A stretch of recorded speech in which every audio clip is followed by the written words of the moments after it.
A esta hora, el encuentro que esperabas. Encuentro con la ciencia con Modesto Montoya.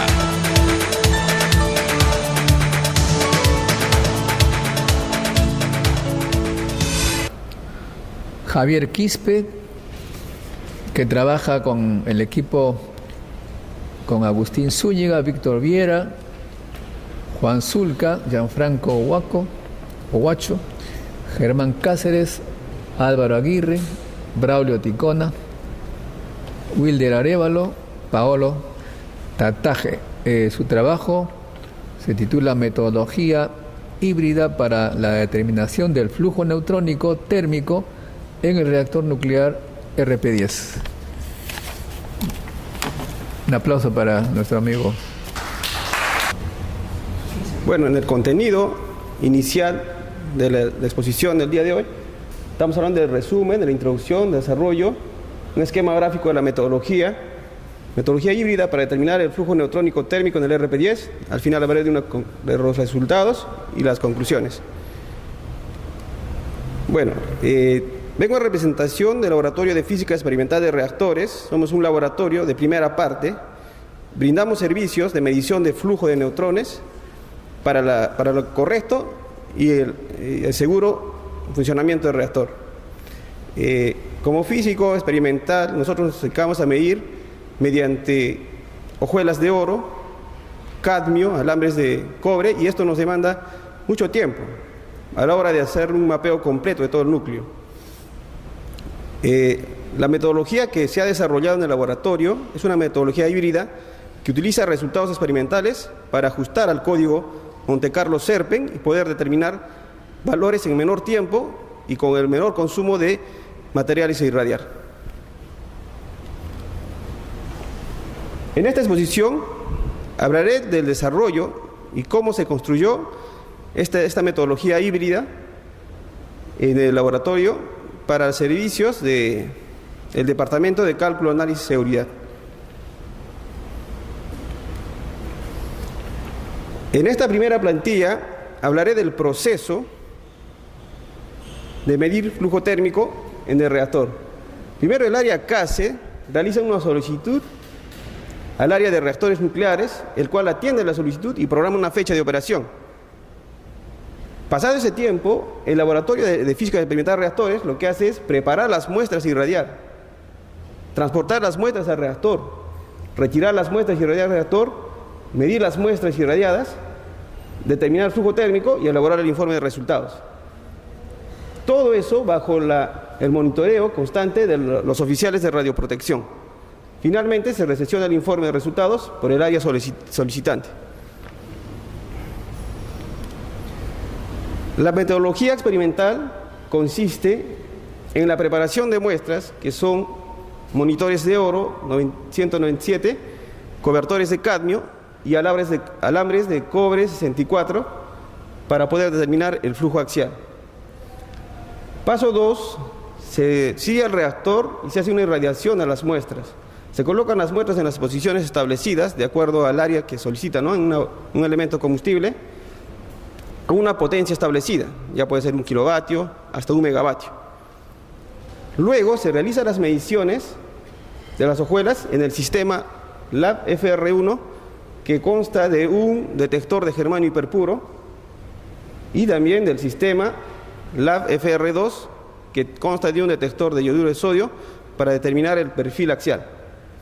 Finalmente, se utiliza el utilitario ya validado por el Laboratorio de Física de cálculo de flujo de neutrones.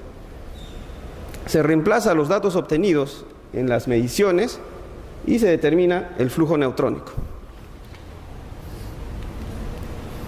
Aquí hay un esquema gráfico sobre la metodología experimental. En el lado izquierdo se observa la espada de aluminio que va dentro de las ranuras del elemento combustible. La dimensión de la espada son 65,5 centímetros, la cual abarca todo el eje axial, y se colocan los monitores de oro en la parte central para determinar el flujo en ese centro, ¿no? Luego, ahí se muestra también la configuración nuclear que ha sido modelado por el área de física experimental de reactores en el código SERPEN. Es la actual configuración nuclear número 47. Pasamos a medición en el detector de germanio y finalmente un escaneo del alambre de cobre activado para poder determinar el flujo axial. Finalmente, estos resultados experimentales se reemplazan en un formulismo de Westcott para poder determinar el flujo térmico. ¿En qué consiste la metodología híbrida? Primero, tomamos los resultados experimentales y los resultados experimentales los resultados de cálculo del código SERPEN. Comparamos ambos resultados y nos damos cuenta que hay una pequeña diferencia debido al volumen que se está modelando.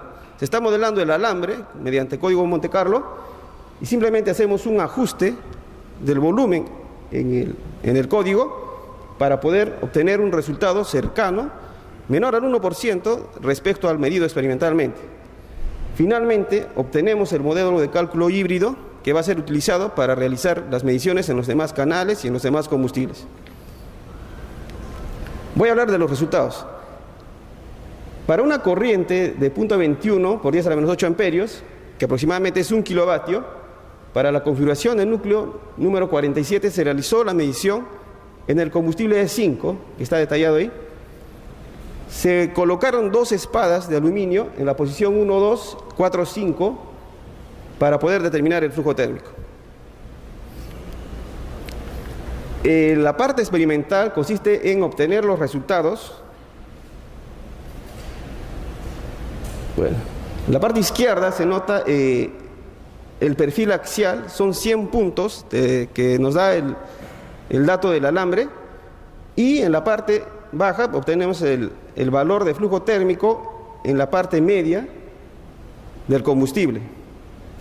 El valor medido con una incertidumbre de 4.2% es 4.87 por 10 a la 10 centímetros cuadrados, neutrones por centímetro cuadrado por segundo, ¿verdad? Ese es el flujo térmico que se ha obtenido netamente experimental. Para la posición 4.5, ¿no? En el canal 4.5 del elemento combustible. Determinamos el valor promedio al normalizar todo lo que se ha obtenido en el flujo axial por el detector de yoduro y multiplicamos en la parte media, la posición 50, multiplicamos por el valor que habíamos medido con las hojuelas. Así podemos determinar todo el perfil axial del flujo térmico y sacarle al final un promedio, ¿no? Que sería el mejor valor. Este valor, que es 3,85, pertenece al flujo promedio del canal 4.5. Tomamos este resultado experimental y lo simulamos en código Monte Carlo. Código Monte Carlo da valores de flujo, ajustamos, ¿no? Como dice ahí, se realiza el ajuste volumétrico de alambre simulado hasta obtener el valor medido en la parte central. Entonces, en esta parte nosotros ajustamos el volumen a 0.41 centímetros cúbicos y obtenemos el valor de 4.88 por 10 a la 10, ¿verdad? En promedio nos saldría 3,95. Este es netamente cálculo. Con esa normalización de volumen o el volumen establecido podemos calcular, ya utilizando esa normalización de 0,41, en la posición 1, 2, ¿no? Donde habíamos metido la otra espada. Entonces, en esa posición, mediante simulación, nos bota un promedio de 5.22 por 10 a la 10. Se dan cuenta que el código también nos da el perfil de flujo similar al que hemos medido. Siguiente paso sería comparar, ¿no? Y medir lo que hemos lo que hemos puesto a la espada en la posición 1, 2, y nos vamos a tener un valor obtenido de activación de 6,46 en la posición media. Sacando el promedio y normalizando, obtenemos un promedio de 5,18 por 10 a la 10 para el canal 1, 2. Esto es medido experimentalmente para poder comparar el valor que habíamos simulado. Vamos a realizar una comparación de resultados. Entonces, en la posición E5, el resultado netamente experimental sale 3,85. La metodología híbrida nos da un valor de 3,95, que tiene una diferencia porcentual en error relativo de 2,6%. Hemos utilizado la normalización y hemos hallado el resultado híbrido, que sería 5,22 por 10 a la 10. Y para corroborar ese resultado, hemos medido experimentalmente en la ubicación 1, 2 y nos sale 5,18, medido experimentalmente.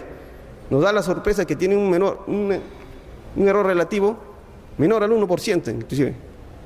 Entonces ya prácticamente como físico experimental ya no necesito medir, simplemente ver a la simulación, solo para corroborar. Entonces, cuando nosotros desarrollamos la metodología con mi grupo, sorpresa, ¿qué hacemos? Medimos en todo un combustible, pero ya no botamos 2 espadas, sino ponemos 4 espadas en 4 distintas ubicaciones. Aquí les muestro los resultados que hemos obtenido. En la posición F2, que está alejada de la parte media del núcleo, hemos colocado 4 espadas. Con la normalización que ya hicimos, hemos obtenido los resultados de la metodología híbrida y en la parte izquierda lo que se ha medido, ¿no? Medimos monitores de oro, cobertores en cadmio y alambres. Todas las diferencias son menores al 5%, como se puede dar cuenta, ¿no? Entonces ya teniendo el modelo ya que me brinda resultados confiables, procedo a calcular todo el núcleo. Aquí, este es el mejor resultado que se ha obtenido hasta el momento del laboratorio, es el mapeo completo de todo el núcleo. Se ha introducido por cada combustible 15 espadas, pero simuladas, ¿no? Se ha calculado en promedio y se ha obtenido la distribución de flujo en todo el núcleo. Esta distribución ha permitido calcular la potencia del reactor mediante activación neutrónica. Sorpresa, también va de la mano con los resultados experimentales que se han realizado en ruido neutrónico. Aquí la simulación nos brinda, ¿no?, un gráfico similar al que los operadores tienen, ¿no?, cuando operan el reactor. Este es netamente experimental para el núcleo 47, donde se fija, ¿no?, que en la parte media hay más flujo de neutrones. Eso los operadores utilizan para poder producir radioisótopos. Conclusiones. La metodología híbrida permite determinar el flujo neutrónico térmico en menor tiempo, cuando se tiene que medir en varios canales de combustible. La metodología híbrida reduce en un 80% el consumo de materiales a irradiar. La metodología desarrollada permite determinar un mapeo de flujo completo de todo el núcleo con una discrepancia menor al 5%. La metodología desarrollada será utilizada en la puesta en servicio del RP10 con los nuevos elementos combustibles de silicio. ¿Referencias? Gracias.